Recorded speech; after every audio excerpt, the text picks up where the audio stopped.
Hey everybody, I'm Kim Horcher, and on today's Entertainment Fix, the new live-action Avatar The Last Airbender adaptation may close some old wounds with its main cast. Thor 2 causes yet another person to lose their will to live, and the Sopranos prequel may be getting a sequel. And no, it's not a television show from over 20 years ago called The Sopranos. Cue those graphics!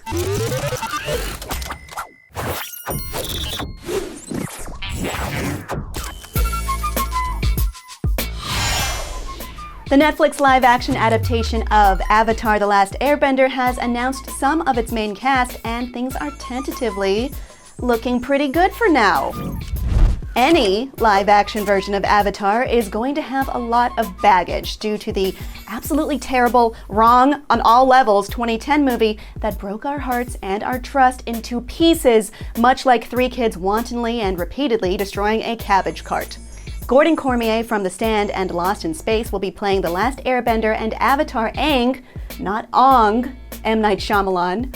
Colin Teo, known mostly for Netflix's Anne with an E and Peacock's Rutherford Falls, will be playing future waterbending master Katara, while Ian Ousley from Physical and 13 Reasons Why will play Sokka, just a guy with a boomerang who didn't ask for all this flying and magic. And Dallas Liu, who is hilarious and pretty great in Pen 15, and who will also appear in Shang-Chi and the Legend of the Ten Rings, will be exiled Fire Nation Prince Zuko. All in all, the actors are 1, the right age, 2, look to have the acting bona fides, and 3, seem ethnically appropriate to play the characters from nations based on different East Asian and indigenous cultures. Representation is very important and was noticeably lacking in the previous live-action Avatar endeavor, which on its own shows more respect for the source material.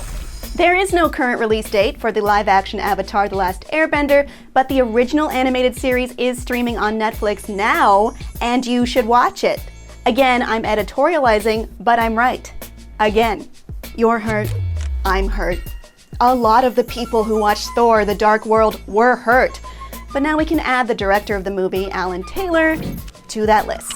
In an interview with The Hollywood Reporter, Taylor revealed after directing the Thor sequel and Terminator Genisys that, quote, "I had lost the will to make movies. I lost the will to live as a director. I'm not blaming any person for that. The process was not good for me." He went on to say, "I really admire the skill set of somebody who can go in with a very personal vision like Taika Waititi or James Gunn and manage to combine it with the big corporate demands.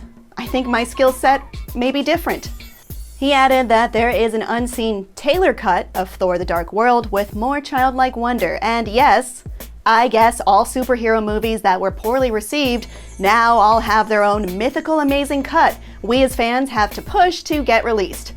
That's where we are now as a people. Thor: The Dark World was not loved by fans for the most part, but it did pretty well, earning $644 million at the box office. Taylor seems to have gotten his joy back as a filmmaker as he is directing the Many Saints of Newark, a movie prequel to The Sopranos. Speaking of which, that very Sopranos prequel featuring a young Tony Soprano may be getting a sequel, also according to director Alan Taylor in the same Hollywood Reporter interview. Speaking of The Sopranos creator David Chase, Taylor mentioned an exchange with him that sounded pretty interesting. Quote, "David said something that sounded like he was talking about making more content. I said, wait, are you talking about a sequel? And he said, maybe."